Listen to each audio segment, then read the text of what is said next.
Students, in this video we are going to learn about dimensional analysis. In the earlier video of this series, we have learned what physics is. So, if you remember, over there in that video, I told you physics is all about measurement. And physics is all about measurable quantities. And also in that particular video, we learned about that there were 7 fundamental or basic units of measurement which was arbitrarily chosen by International System of Unit, and based on those 7 fundamental units of measurement there were 7 fundamental quantities, physical quantities. What are physical quantities? Quantities that can be measured. So 7 fundamental physical quantities were defined. One of those 7 was mass, the second one was length, third time, fourth current, fifth temperature, sixth amount of substance, and seventh luminous intensity. And we learned about how these 7 fundamental quantities or these and their units were defined in that particular video. Now, if any one of you have not yet watched that video, can click on the top right hand corner I button and go and watch that particular video. तो ये जो 7 fundamental units या basic units हमारी international system of units ने describe कर दिया था, उनके ऊपर बेस्ड जो हमारी 7 फंडामेंटल क्वांटिटीज बनी, इन्हीं क्वांटिटीज की मदद से हम फिजिक्स में आगे पढ़े जाने वाली सारी क्वांटिटीज को, सारी फिजिकल क्वांटिटीज को डिस्क्राइब करेंगे, इनके टर्म्स में डिस्क्राइब करेंगे। तो ये जो 7 बेसिक फंडामेंटल क्वांटिटीज हैं, ये हमारे लिए बन जाती हैं 7 डायमेंशन, 7 स्तंभ फिजिक्स के। इसलिए हम इनको कहते हैं 7 fundamental dimensions of our physical world. तो वो 7 फंडामेंटल डायमेंशंस या 7 फंडामेंटल डायमेंशंस कौन कौन से हैं? वो है mass, length, time, current, temperature, amount of substance और luminous intensity. So these are the 7 fundamental physical quantities which would lay down the dimensions of our physical world that we are about to study in class 11th and 12th, friends. So let's go ahead and understand much more details about these dimensions, these 7 fundamental quantities of physics. Now, as I just now told you, that based on those defined 7 fundamental units, I have got 7 fundamental quantities, namely mass, length, time, current, etc. So once we start writing down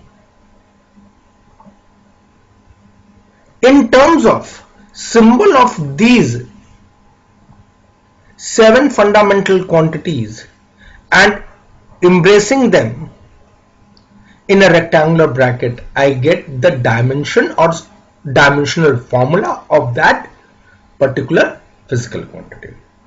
यानी अगर मैं इन 7 physical quantities या 7 basic fundamental quantities का symbol rectangular bracket में embrace करके लिख देता हूं, तो ये क्या बन जाता है? ये उस फिजिकल क्वांटिटी का डायमेंशन कहलाने लग जाता है या डायमेंशनल फॉर्मूला कहलाने लग जाता है। अगर मेरे पास डिराइव्ड क्वांटिटी है तो derived quantity will be written in terms of 2 और मोर देन 2 फंडामेंटल क्वांटिटीज, तो उसका डायमेंशनल फॉर्मूला में 2 या 2 से ज्यादा symbols of fundamental quantities will get involved. तो उनकी पावर्स में जब मैं किसी भी डिराइव्ड क्वांटिटी को एक्सप्रेस करने लगूंगा तो वो उसका डायमेंशनल फॉर्मूला या डायमेंशन बन जाता है. तो व्हाट इज अ डायमेंशन? अच्छा, ये एक बड़ी इंपॉर्टेंट चीज है कि उसको हमेशा रेक्टेंगुलर ब्रैकेट से ही इंप्रेस करके लिखना है, because the meaning of this rectangular bracket happens to be you are indirectly saying this particular physical quantity has the dimensions of. So whenever you write down this rectangular bracket, you mean to say the mass has a dimensions of m, length has a dimensions of l, time has a dimensions of t. Is that clear? So you need to embrace it. Whereas in the case of say some another physical quantity, so another physical quantity p might have a dimensions of, rectangular bracket means has the dimensions of m to the power a, l to the power of b, so on. So what is a dimension? Dimensions happens to be the way of representing any physical quantity in the powers or in the exponents of the base quantities which represent that particular physical quantity. So dimension of a physical quantity are the powers or exponents to which the base quantity are raised so as to represent that particular physical quantity. So the expression that you get m to the power a, l to the power b and so on, in order to represent that particular physical quantity, will going to be referred as dimension or dimensional formula. Simply we say it as dimension. And as I just now told you, every dimensions are always embraced with the rectangular bracket which has a meaning of that particular physical quantity has a dimensions of. So raising to the power to the base quantity represents or gives the dimensional formula of that particular physical unit, and whenever I equate it with something, that very thing is going to be called as dimensional equation. Similarly, force has the dimensions of m, l, t minus 2. Now that's the way of representing a dimensional formula and dimensional equation. So let's try to perform or try to write down the dimensional formula and dimensional equation of several other physical quantities that we might have studied in our junior classes, so that the process of deriving a dimensional formula becomes more clearer to us. So let's begin with that. One of the physical quantities that you might have studied in your junior class was, say, speed, isn't it? So what is speed? Speed is equals to distance upon time. Now friends, if I say speed as written as a symbol with v, and that distance has a dimension, distance happens to be the length of the path traveled, so distance will have a dimensions of l, so I write down with a capital L, and time has a dimensions of capital T. In our earlier part of the video we have seen that. So velocity can be written as L upon T in terms of dimension, but we write down in the powers. So what I'm going to do, I'm going to write it down it as L T minus 1. So this becomes my dimensional formula for speed, and when I equate it with the v symbol small v, that it becomes a dimensional formula of speed. So v is equals to m0 l t minus 1. So that's how the dimensional formula and dimensional equation for speed you can write it down. Let's take another such example. Let's say area. Area can be written as length multiplied by breadth. The formula for area is length multiplied by breadth. Now what is length? Length has got a dimensions of L. It is measured in meters. So So dimensions of L. Similarly, breadth is also measured in meters. It also has got a dimensions of L. So L into L. Now I write down it as in the powers of L. So it becomes L to the power 2. Or simply you can also write down M0 L to the power 2 T0. So this becomes the dimensional formula for area, and when equated with the symbol of area as A, this becomes a dimensional equation. Let's take another example. Let's say acceleration. Acceleration used to be defined as rate of change of velocity. So velocity upon time. Dimensions of velocity is Lt minus 1.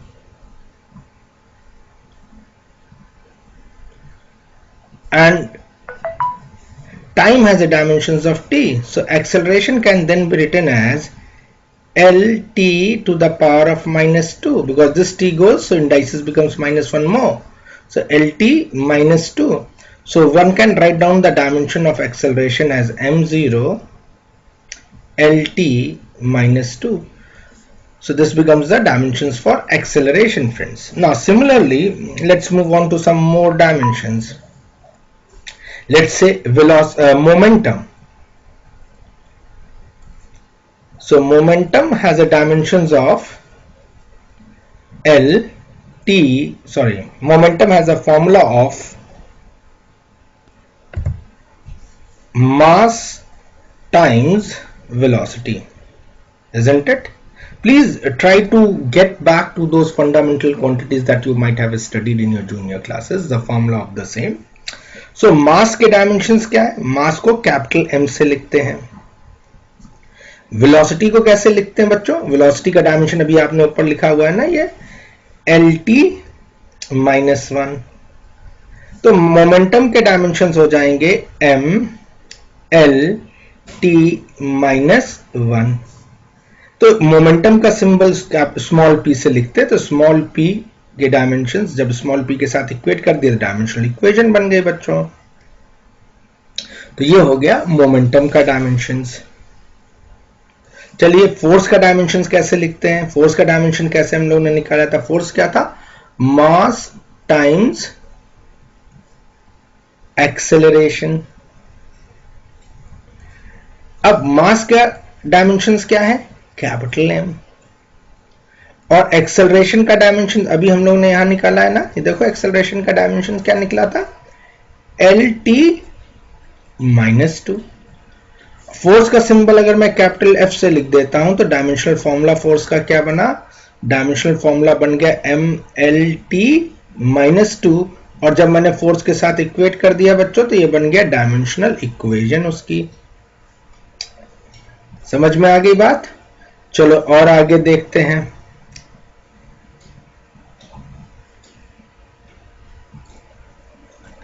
Force के बाद momentum के बाद सोचो कौन सी physical quantity आप लोगों ने पढ़ी थी? चलिए एक क्वांटिटी आपने पढ़ी थी वर्क डन. पढ़ी है ना वर्क डन? तो वर्क डन के डायमेंशंस क्या हो जाते हैं? वर्क डन के डायमेंशंस हो जाते हैं force into distance travelled in the direction of force. अभी मैंने फोर्स के डायमेंशंस निकाले ना आपके सामने, mLt माइनस 2. और डिस्टेंस ट्रैवल्ड का डायमेंशंस क्या हो गया? L. तो फोर्स के डायमेंशंस क्या बन गए? mL square t minus 2. तो ये बन गए आपके पास फोर्स के डायमेंशंस. तो इस तरीके से ये स्टेप्स को फॉलो करते हुए स्लोली एंड फॉर्मूला आपको लिखना है. तो स्टेप्स क्या है? You should know the formula.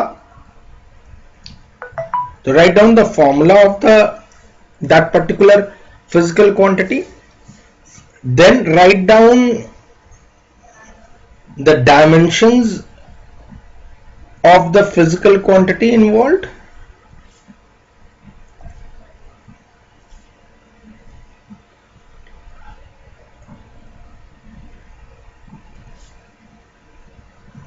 And mathematically simplify them.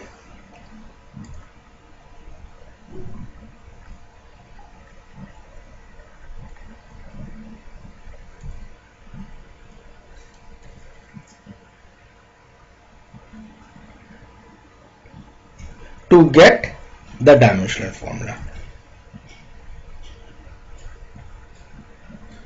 So I believe this will explain you how to get the dimensional formula and dimensional equation of several other physical quantities. Friends, in your book you might be given so many different physical quantities. I will advise you try to learn them, learn the dimensional formula. If not possible to learn the dimensional formula, try to learn at least the basic formula of that particular physical quantity and then try to derive it. But doing that will involve some amount of time. So that's how we are going to obtain the dimensional formula of several physical quantities. So let's give a try with some more fundamental, physical quantities. Let's take one of another physical quantities as that you might have studied in your class 9th and 10th, say potential energy. Which potential energy I'm talking about? I'm talking about gravitational potential energy. So क्या तुम्हें इसका formula याद आता है बच्चों? Gravitational potential energy का formula mgh याद आया? m सिंबल किसके लिए यूज करते थे? मास के लिए, very good. g acceleration due to gravity के लिए, वेरी गुड. और h किसके लिए यूज करते थे? h हो जाता था हाइट. तो मास का डायमेंशंस क्या होता है? Capital M.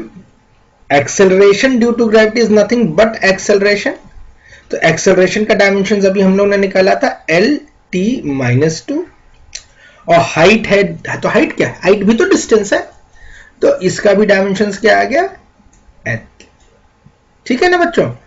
तो अगर मैं इनको फिर सिंप्लीफाई करूं मैथमेटिकली तो m L², L और L के दो है तो L² और T-2. तो अगर अब तुम देखोगे तो पोटेंशियल एनर्जी का डायमेंशनल फॉर्मूला और डायमेंशनल इक्वेशन, पोटेंशियल एनर्जी का ये डायमेंशनल फॉर्मूला जब तुमने इक्वेट कर दिया तो बन जाती इक्वेशन. तो पोटेंशियल एनर्जी का डायमेंशनल फॉर्मूला क्या है? mL² T-2.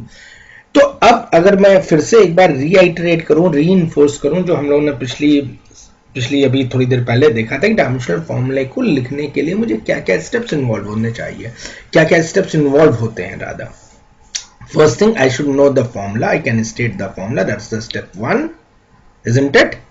Then what I need to do, I need to write down all the dimensions of all the physical quantities that are involved, and then what I should do, I should go for simple mathematical simplification and that will make my step number 3. समझ में आ गई बात? चलो एक और करते हैं हम लोग इसी तरीके से समझने के लिए. वो क्या है? Kinetic energy. अब काइनेटिक एनर्जी का क्या डायमेंशनल फॉर्मूला है? तो काइनेटिक एनर्जी का काइनेटिक एनर्जी का फॉर्मूला क्या है? काइनेटिक एनर्जी का फॉर्मूला हम लोगों ने पढ़ा था जूनियर क्लास में, हाफ mv². अब देखो बच्चों, हाफ जो है वो नंबर है. नंबर कोई फिजिकल क्वांटिटी नहीं है, नंबर का कोई भी डायमेंशन नहीं होता, तो इसका तो कोई डायमेंशन नहीं है, नो डायमेंशंस. तो इसके तो कोई डायमेंशंस नहीं, से छोड़ दो. m का डायमेंशंस क्या होता है? m के डायमेंशंस हो गए मास, तो कैपिटल M. और देखो वेलोसिटी का डायमेंशंस क्या था? वेलोसिटी का डायमेंशंस था L(t-1). और देखो इसका स्क्वायर करना हो कहा, तो ये हो गया स्क्वायर. तो ये बन गया m L² T-2. तो इस तरह से आप फिर से डायमेंशनल फॉर्मूला लिख गया. किसका लिख गया आप? Kinetic energy. फिर से ध्यान दो क्या क्या स्टेप्स इन्वॉल्व था. पहला स्टेप था, क्या था पहला स्टेप? Writing the formula. दूसरा स्टेप क्या था? फॉर्मूले में जो फिजिकल क्वांटिटीज आई थी उनका डायमेंशनल फॉर्मूला लिखना. लिखा ना हमने, मास का, लेंथ, वेलोसिटी का. और तीसरा स्टेप क्या हमने इन्वॉल्व किया? Mathematical simplification. समझ में आई बच्चों इतनी बात? चलो कुछ और देखते हैं. चलो एक और क्वांटिटी तुमने क्लास 10th में पढ़ी होगी, टॉर्क. टॉर्क क्या होता था? फोर्स. टॉर्क को कहते थे moment of force, very correct, moment of force. Torque को मोमेंट ऑफ फोर्स के नाम से भी जानते. तो कैसे डिफाइन करते थे मोमेंट ऑफ फोर्स को? Force into force on What is force arm? Distance from the axis of rotation, perpendicular distance. Force arm क्या होता था? Perpendicular distance from the axis of rotation. ज्यादा नहीं आता, कोई प्रॉब्लम नहीं है. अभी हम लोग इस सारे चैप्टर को रोटेशन में पढ़ेंगे तो हम लोग इसको फिर से एक बार रिव्यू कर लेंगे. ठीक है, फिलहाल अभी फॉर्मूला हमें मालूम होना चाहिए था. चलो, फोर्स के डायमेंशंस क्या थे बच्चों? याद है कि भूल गए? MLT -2. याद आ गया? अभी निकाला था, पीछे जाके देख सकते हो रिवाइंड करके वीडियो को. और फोर्स आर्म क्या है? अरे फोर्स आर्म में बताया ना, परपेंडिकुलर डिस्टेंस. तो डिस्टेंस है भाई, तो डिस्टेंस का डायमेंशन क्या हो गया? L हो गया. तो मोमेंट ऑफ फोर्स क्या बन के आ गया? ML² T-2. तो ये बन गया डायमेंशंस किसका? टॉर्क का. तो देखो, अब तक तुम लोगों ने ढेर सारी तो नहीं, कुछ फिजिकल क्वांटिटीज का तो निकाल लिया. एक मैं चाहूंगा, अगर तुमने ध्यान दिया हो, वर्क का डायमेंशनल फॉर्मूला अगर कॉपी में नोट किया तो देखो, जब वर्क का डायमेंशनल फॉर्मूला क्या था? हाँ बताओ जल्दी से. देखो, वर्क का डायमेंशनल फॉर्मूला ML² T-2 था ना. यहां देखो, पोटेंशियल एनर्जी का फॉर्मूला, डायमेंशनल फॉर्मूला क्या है? वो भी वही आ रहा है भाई. काइनेटिक एनर्जी का डायमेंशनल फॉर्मूला क्या आ रहा है? वो भी वही आ रहा है. और टॉर्क का देखो, वो भी क्या आ रहा है? वही आ रहा है. तो कई बार क्या होगा कि डिफरेंट फिजिकल क्वांटिटीज के सेम डायमेंशंस हो जाते हैं, लेकिन जरूरी नहीं कि सारी फिजिकल क्वांटिटी एक ही हो. तो ध्यान देना है, dimensions of work is equals to dimensions of potential energy. किसके बराबर था? Dimension of kinetic energy. ये समझ में आता है, एनर्जी के डायमेंशन सेम होंगे. और देखो, ये डायमेंशंस ऑफ टॉर्क के भी बराबर आ गया. तो ये ध्यान रखना है कि कुछ जगहों पर डायमेंशंस एनालिसिस में डायमेंशंस कई फिजिकल क्वांटिटी के एक ही जैसे हो जाते हैं, लेकिन इसका मतलब ये नहीं कि वो फिजिकल क्वांटिटीज भी एक ही हों. कुछ जगहों पर एक होंगी, कुछ जगहों पर नहीं होंगी. तो एक इंपॉर्टेंट कंक्लूजन इससे तुम्हें लेकर चलना है. ठीक है बच्चों, कि अगर किसी दो फिजिकल क्वांटिटी का डायमेंशंस अगर सेम है तो you should not conclude that the two physical quantities are identical. Please don't do that. That's a mistake. Next, one more before I end with this step by step working of this power. Power याद है क्या था? बिल्कुल बोलो जा formula. Work done upon time taken. Very good. Unit याद है power की? जूल. जूल नहीं, वॉट होती थी. वर्क डन की यूनिट जूल और पावर की यूनिट वॉट. ध्यान रखिएगा, WATT वॉट. चलिए, वर्क डन की यूनिट क्या थी? सॉरी, वर्क डन का फॉर्मूला क्या था? पावर को कैपिटल P से लिखते हैं. वर्क डन का डायमेंशनल फॉर्मूला था, अभी लिखा था ना, ML2 T-2. टाइम टेकन कितना है? उसका कैपिटल T. तो पावर का क्या डायमेंशन बन गया? ML² T-3. तो बच्चों, इस तरह से आप अलग अलग फिजिकल क्वांटिटीज की यूनिट्स को निकाल सकते हैं. कोशिश करिएगा कुछ घर में करने के लिए. प्रेशर का डायमेंशनल फॉर्मूला कोशिश करके निकालिएगा. ठीक है. करंट का कोशिश करके निकालिएगा बच्चों. करंट फंडामेंटल क्वांटिटी है, बिल्कुल सही. तो लेकिन डायमेंशनल फॉर्मूला तो होगा ना जी. जरा चार्ज का निकालिएगा. ठीक है. तो प्रेशर का आप निकालिएगा, करंट का डायमेंशनल फॉर्मूला बताइएगा, चार्ज का डायमेंशनल फॉर्मूला बताइएगा. Now let's understand certain laws of dimensions. With the help of these laws, we are going to study the dimensional analysis.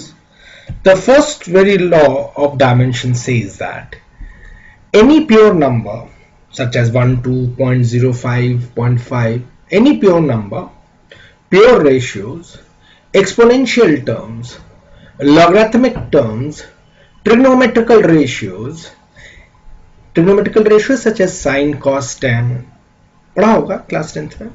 So all these quantities do not have dimensions. तो ध्यान देना है कि numbers, pure number जैसे 1 2 3 and so on, 1 2 3, ठीक है ना, इन सब के कोई भी डायमेंशंस नहीं होते हैं. रेशियोज, कैसे रेशियोज, जैसे कि पाई पढ़ा है बच्चों क्लास 10th में. पाई रेशियो होता है, किसका रेशियो होता है, सर्कमफ्रेंस टू द डायमीटर का, सर्किल के सर्कमफ्रेंस टू द डायमीटर का रेशियो पाई कहता है. तो इसका भी कोई डायमेंशन नहीं होगा, रेशियोज के डायमेंशंस नहीं होते हैं. म्यू पढ़ा होगा. रिफ्रैक्टिव इंडेक्स, क्या होता है refractive index, speed of light in vacuum to the speed of light in any medium. तो ये भी एक रेशियो है. सिमिलर क्वांटिटीज के रेशियोज के डायमेंशंस नहीं होंगे क्योंकि वो एक दूसरे को क्या करेंगे, कट कर देंगे. Exponent terms, logarithmic terms, e raised to the power of x, log of x, trigonometrical ratios, sine cos tan, ये सब रेशियो, साइन कॉस टैन भी रेशियोज है. इन सब चीजों के डायमेंशंस नहीं होते हैं और इनको हम कहते हैं डायमेंशनलेस क्वांटिटीज. तो पहला लॉ ध्यान रखना है, pure numbers, ratios, exponents, logarithms, trigonometrical ratios, इन सब के डायमेंशंस नहीं होते हैं. दूसरा लॉ जिसे हम कहते हैं प्रिंसिपल ऑफ होमोजेनिटी, ये कहता है कि किसी भी इक्वेशन में यू कैन ऐड और subtract only those quantities which have got similar dimension, same dimension. यानी अगर आप किसी दो क्वांटिटीज को ऐड या सब्ट्रैक्ट कर रहे हो, then you can do this once these quantities have the similar dimensions. और इसी का एक सेकेंड पार्ट है कि if you are equating it, if you are bringing it into any equation form, then the dimensions of the left hand side of the equation must be equal to the right hand side of the equation. So principle of homogeneity has got two parts. The first part says you are adding or subtracting, you can add or subtract only those physical quantities which has same dimensions, and if you are equating it with some other physical quantity, then the dimension of the physical quantity on the left hand side must be equal to the dimensions of the physical quantity on the right. So let's try to understand the principle of homogeneity by considering certain problems. We are going to take two problems over here. The first problem says कि find the dimensions of a and b in the relation f root x plus bt square, where f stands for force, x stands for distance and t is the time. So just now we studied about principle of homogeneity. क्या कहती थी principle of homogeneity? वो कहती है कि अगर किन्हीं दो क्वांटिटीज को आप आपस में ऐड या सब्ट्रैक्ट कर रहे हैं, तो ये ऐसा करने के लिए तभी आप कर सकते हैं जब दोनों फिजिकल क्वांटिटीज के डायमेंशंस कैसे हों, सेम हो. और यहां पे रिलेशन में आप देख रहे हो कि मैंने a रूट एक्स को किससे ऐड किया है, bt स्क्वायर से ऐड किया है. तो इसका सीधा मतलब हो गया dimensions of a root x must be equals to dimensions of b t square. ये प्रिंसिपल ऑफ होमोजेनिटी का पहला पार्ट था. यू कैन ऐड और subtract only those physical quantities which have got the same dimensions. ठीक है. अब उसी का सेकंड पार्ट क्या कहता है कि अगर आप उसको किसी इक्वेशन में रखते हो या इक्वेट करते हो किसी फिजिकल क्वांटिटी के साथ, तो left hand side of the equation के जो डायमेंशंस होंगे वही right hand side of the equations के टर्म्स के डायमेंशंस के बराबर होगा. तो मैंने a root x plus b t square को किसके साथ इक्वेट किया है, f के साथ इक्वेट किया है. तो मैं इसी चीज को कहूंगा कि लेफ्ट हैंड साइड में a root x plus b t square, ये दो टर्म को ऐड करके रखा था, तो इसके जो डायमेंशंस हैं वो किसके बराबर हो जाएंगे, जो physical quantity left hand side of the equation है, यानी कि डायमेंशंस ऑफ f के बराबर हो जाएंगे. आ गई ये बात समझ में? तो ये मैंने किसके मदद से लिखा, ये मैंने लिखा है प्रिंसिपल ऑफ होमोजेनिटी की मदद से. Principal of homogeneity. ठीक. तो ये बात हो गई बच्चों प्रिंसिपल ऑफ होमोजेनिटी की. चलिए a रूट x का डायमेंशंस, अब मैं इसको एक एक करके लेता हूं, तो डायमेंशंस किसके, a रूट x का डायमेंशन किसके बराबर कर देता हूं, डायमेंशंस ऑफ f के बराबर कर देता हूं, डायमेंशंस ऑफ f, ठीक बात है। Dimensions of a root x is equals to dimensions of f। f क्या है बच्चों, f है हमारे लिए फोर्स, तो फोर्स के डायमेंशंस आपको याद है, याद कर लीजिए, आपको मदद मिलेगी, बार बार डिराइव नहीं करना पड़ेगा। तो डायमेंशंस ऑफ f क्या है, mlt माइनस 2, और यहां पर a रूट x है, तो a रूट x एक तो अननोन क्वांटिटी, उसका डायमेंशन पता नहीं, उसको रहने दिया। x क्या था, x था डिस्टेंस, डिस्टेंस के डायमेंशंस क्या होते हैं, l, और उसको कितनी पावर में रेज कर दिया आपने, पावर हाफ में रेज कर दिया, तो a l to the power half. तो डायमेंशंस ऑफ a अब यहां से निकाल लोगे, क्या निकल के आ जाएगा, m l t minus 2 upon l raise to the power of half.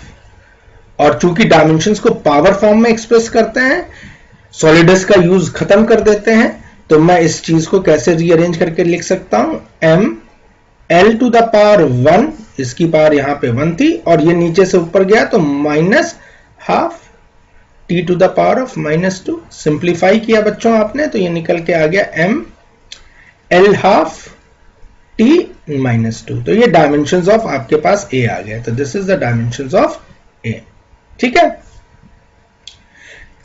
अब वीडियो को अगर आप पॉज कर लें और थोड़ी देर के लिए आप अपने आप से अपनी कॉपी में b के डायमेंशंस निकालें, ठीक है। आप वीडियो को पॉज कीजिए, ये काम करिए, तब तक मैं सॉल्व कर देता हूं। Let's find out the dimensions of b। Now in order to find out the dimensions of b, I am going to equate b with f, ठीक है ना। तो डायमेंशंस ऑफ bt स्क्वायर, मैं इसको शॉर्ट में लिख देता हूं, डायमेंशंस ऑफ bt स्क्वायर किसके बराबर होना चाहिए, डायमेंशंस ऑफ f के बराबर होने चाहिए। अब f का डायमेंशंस क्या है बच्चों, याद होगा अभी, m l t minus 2। Very good, अगर आपके दिमाग में याद था ये आपको। b इंटू t क्या था, t था टाइम, तो टाइम के डायमेंशंस कैपिटल T और स्क्वायर है क्योंकि पावर 2 की लगी हुई है। देयरफॉर b के डायमेंशंस क्या निकल के आए, m l t माइनस 2, और इसको किससे डिवाइड कर देना बच्चों, t स्क्वायर से। और जब तुम इसको सॉल्व कर लोगे तो डायमेंशंस क्या आ जाएंगे, m l, और 2 ऊपर गया तो t minus 2 and minus 2 becomes minus 4। तो इस तरह से आपने डायमेंशंस ऑफ b भी निकाल लिया बच्चों। अब इसी क्वेश्चन को मैं आगे और एक्सट्रापोलेट कर सकता हूं और बढ़ा सकता हूं। कैसे, मैं तुमसे कह सकता हूं कि फाइंड डायमेंशंस ऑफ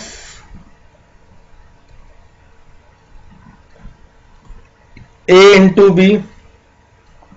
तो अब ये होमवर्क है, ये आप घर से करेंगे, अपने घर पे करेंगे। एंड दूसरा a अपॉन बी, डायमेंशंस किसके निकालने, a इंटू बी के और a अपॉन बी के। तो आसान है, a का डायमेंशंस आपको पता है, यहां पर ये है, b का डायमेंशन ये, इन दोनों को आपस में मल्टीप्लाई करके रिजल्ट निकालना। मैं ये नहीं करने वाला हूं, आप लोग मुझे कमेंट सेक्शन में लिखकर भेजेंगे कि a क्रॉस b का क्या डायमेंशन निकला और a अपॉन b का क्या डायमेंशन निकला, ठीक।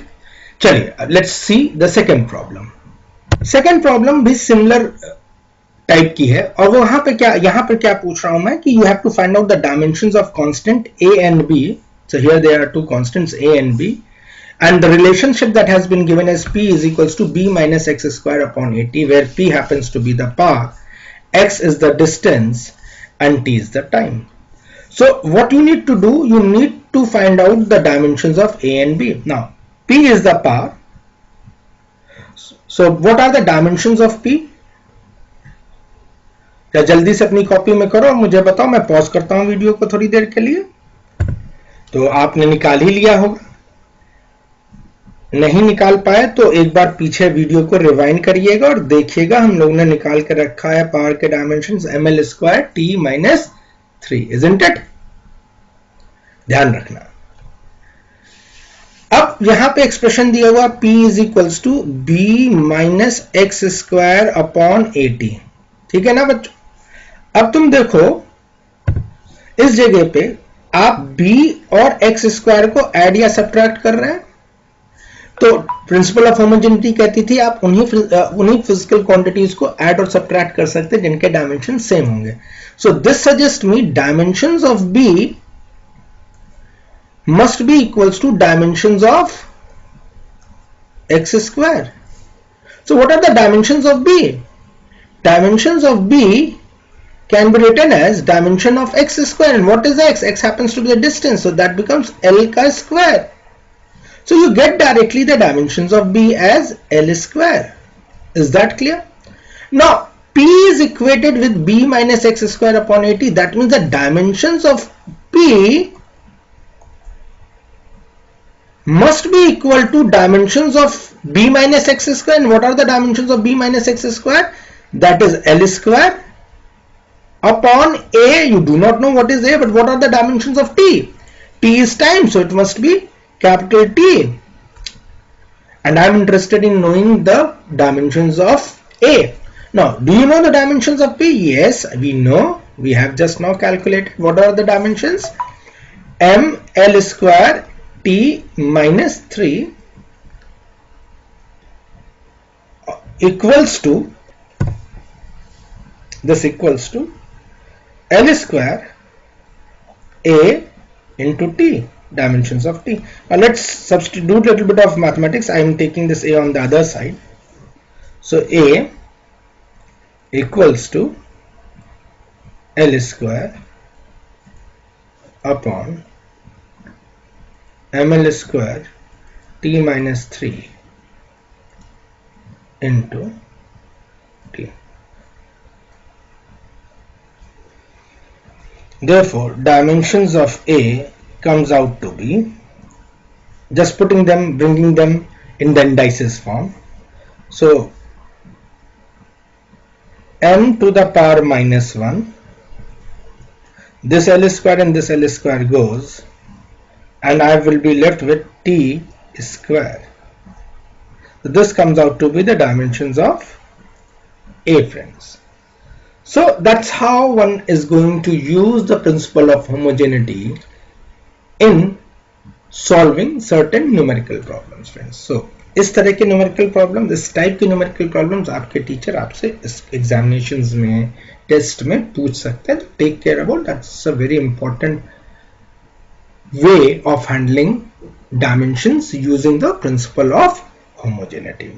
Hope ये principle of homogeneity आपके समझ में आ गया होगा. Now in the next video we will try to understand and use dimensions in different applications. Okay, dimensions के applications हम लोग next video में पढ़ाएंगे, friends. तो आज यहाँ पे इस चीज को we will bring to an end. Thank you, friends. Friends, thank you for watching. Don't forget to give a like or comment. अगर अभी तक आपने मेरे इस चैनल को सब्सक्राइब नहीं किया है तो please do the same. Don't forget to hit the bell icon so that whenever a new video is loaded, you get the notification. Take care and we will meet back again with a new video and a new solution. Thank you, friends.